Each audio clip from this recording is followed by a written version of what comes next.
What's up guys, I'm Paul and welcome to my channel. So I thought I'd do a quick start guide to setting up an e-commerce business because it's something I haven't done on this channel yet. And for this guide, we're going to look at the three main elements you need to think about when you're in the process of setting up an e-commerce business. And I'm also going to hopefully throw in some useful nuggets of information along the way to help you guys get set up and also get started on following your dreams. So with the introduction out of the way, let's go on with the video. So step number one is your product, because without a product, you've got nothing to sell, which means you don't have an e-commerce business. And when it comes down to selecting the products, I would highly recommend that you go for something A, you know a lot about, or B, you're very interested in and prepared to learn everything you can about that product and that niche. And the reason why I say this is because it's going to make the process of running your e-commerce business so much easier. Because if you know what you're talking about, it's going to be easier to write things like product descriptions and also blog posts if you choose to. And your knowledge and experience is going to shine through in this content. It's also going to make it easier when you're conversing with your customers, because if you know about the product, you're going to be able to answer questions and inquiries, and it just makes the process so much easier. And also, if you're interested in the product, it's going to make it so much easier when the shine wears off your business, which unfortunately it will do when you've been running it for a while and you're stuck in the mundane day to day. But if you're still interested in the product and your niche, you're going to be prepared to go through all these kind of like turbulent times in your business and carry on and grow the business to what you want to be. Whereas if you're not interested in the product, it's going to be easier to give up, walk away and go and chase some other shiny object. So if you're interested in the product, it's just going to make it so much easier to run the business day to day. Now, when it comes to selecting your products, it kind of needs to fit one of two categories. The first one is needs to solve a problem, and I classify this as things people need. So if you want to put a hole into a wall, you're going to need a drill and drill bit. So these are things that people need to solve their problem. The second one is you're satisfying someone's desire. And what I mean by this is these are things that people want, because nobody needs a Rolex, but people want a luxury Swiss timepiece. The same with expensive perfumes. No one needs these expensive perfumes, but they want to smell nice and they want to use these brands. So these are the two different options you can go down. But whichever path you choose, the product needs to have demand and it also needs to be profitable as well. Now, to assess demand, the easiest way to do this is things like keyword research and also check for trends in your industry. And as for profitability, I've done another video which I'll link to up here, which covers how to figure out your profit per product. So hopefully you can build a profitable e-commerce business. So there you go, that's the products. So step two is you need somewhere to sell your product, because if you've got nowhere to sell it, you're not going to get any sales. And there's a couple of options out there for this. The first one is to sell via marketplaces, because arguably they are the easiest ways to get started. And these are places such as Amazon, eBay or Etsy. And the reason why these can be great options is because they're extremely easy for new users, because all you have to focus on is creating a product listing. You don't have to build the website, just a single product page. And also another benefit is these websites get millions of visitors every single day, so you potentially putting your product in front of the eyes of millions of people without actually having to do a lot of the work yourself, which can be very beneficial. But unfortunately, it's not all roses with these platforms. The reason for this is you're gonna have to pay for it. And generally, if you're gonna be a business, you're gonna have to pay kind of a monthly recurring fee for your shop, and you're gonna have to pay fees when you sell your products as well. And these can range anywhere from 5% to 30% plus, which can be very expensive and take a massive chunk of your profit margin. And this is on your sale price, not on your profit margin. So it can be a very detrimental effect to your bottom line.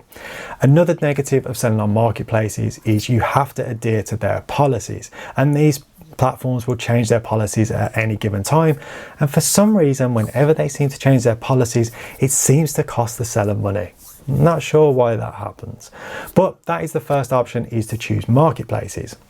Now, the second option is to build your own website. And if you're serious about e-commerce, this is something you definitely do want to consider doing.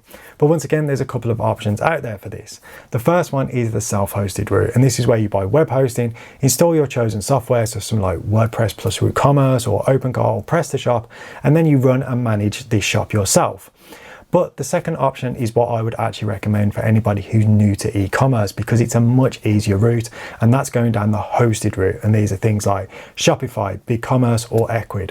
And the reason why I recommend this is because you have to do less of the technical aspects of running the website. So you don't have to worry about the hosting, the performance. You don't have to worry about so much of the security options, because you're paying this company a set fee every month to do this for you. You also generally get good support with these platforms as well because it comes part of your monthly bundle. It is more expensive on a monthly basis, but the trade-off is you do get much more benefit and it leaves you to focus on the business aspects of running your site. Now, whichever avenue you decide to go down with your website, there's a couple of things you need to think about. The first one is how are you going to get paid? Because as business owners, we want to get paid for our products. And when you're just getting started, I'd highly recommend going with PayPal and Stripe because this covers off the main options that people use to pay online, which is either pay via PayPal or pay via their credit card.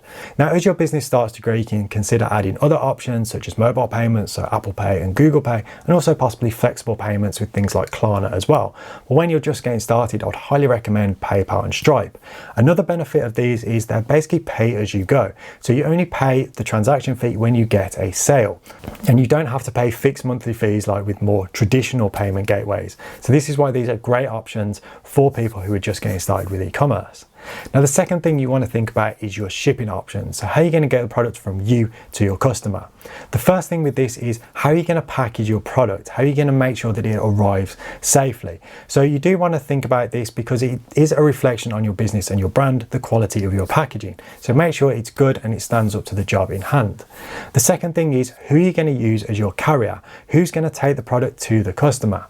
Now, it can be very tempting to go with the cheapest option out there, but there's usually a reason why they're the cheapest, and it's usually because they're not very good. In a lot of cases, it can be worth going with a company that's a bit more expensive, but is more reliable and actually offers a better service. So this might be they have better delivery rates. They also have better customer service as well, because usually with the cheapest companies, the delivery rates are usually a bit iffy, and also the customer service is usually pretty bad. That's from personal experience, but generally the more expensive options do offer a better service, but unfortunately this isn't guaranteed. So it's worth trying a few of these out to see which one you think is going to be the best option for your business. So those are the two different options you can think about when it comes to selling your products online, using marketplaces and building your own website. But if you're just getting started, it might be worth doing a mix of these two. So actually sell via marketplaces while also building your own website as well. Just an idea. So step number 3 is marketing your business. And this is arguably the most important step because this is how you get your business out there. Now, if you're selling via marketplaces, they will do a lot of the marketing for you, but it's still worth doing some of your own as well. But if you've got your own standalone e-commerce website, you're definitely going to have to do marketing. Now, I have done a video recently where I go through how you can set up a marketing strategy for an e-commerce website. Now, I'll leave a link to that in the card above. So go and check that out because it does include some useful tips. But the basics are: who is your target market? How are you going to reach them? And why should they buy from you? If you can't answer these 3 questions, you haven't got a marketing plan. You need to know who they are, how you're going to reach them, and why should they buy from you and not somebody else. So say go and check out that other video because I do cover that in much more detail. But say marketing is hugely important, and it's something you also want to budget for as well because there's potential you're going to have to run paid advertising, and it's something people don't think about. So make sure you've got a budget for marketing, and also you need to develop a strategy for it as well. So those are the 3 main steps that I think are important when it comes to setting up an e-commerce business, but I'm going to throw a bonus one in for you as well, and that is you just need to get started. It's so easy to get wrapped up in the planning stage and try and plan for every eventuality, and I've known plenty of people who have done this, and basically they've spent all this time planning when they should have been doing. And the reason why you need to get out there and just start doing it is because without actually doing it, you're not taking that step to start your business and actually potentially generate sales. Also, you can't plan for every eventuality, and things are going to change when you're actually running your business. Things like your marketing strategy, for example, it's going to continually develop. You can't just plan for one marketing strategy because things are going to change. Things constantly change, constantly develop in your industry, in the industry in general. So be prepared to change, but just get out there and get started because you'll learn way more from actually doing it than just planning for it. So that is my final bonus tip. So I hope you found this video helpful and it's included some useful nuggets of information along the way. If it has, please drop a like on the video because it does help the channel out with the almighty YouTube algorithm. Also, consider dropping a comment down below with any other tips you may have because I'm always interested in hearing other people's opinions. Also, if you'd like to support the channel, you can do by buying me a coffee using the link in the description below, and that is very much appreciated. So thank you so much for watching, guys. I really do appreciate it. Stay awesome, and I'll see you in the next one.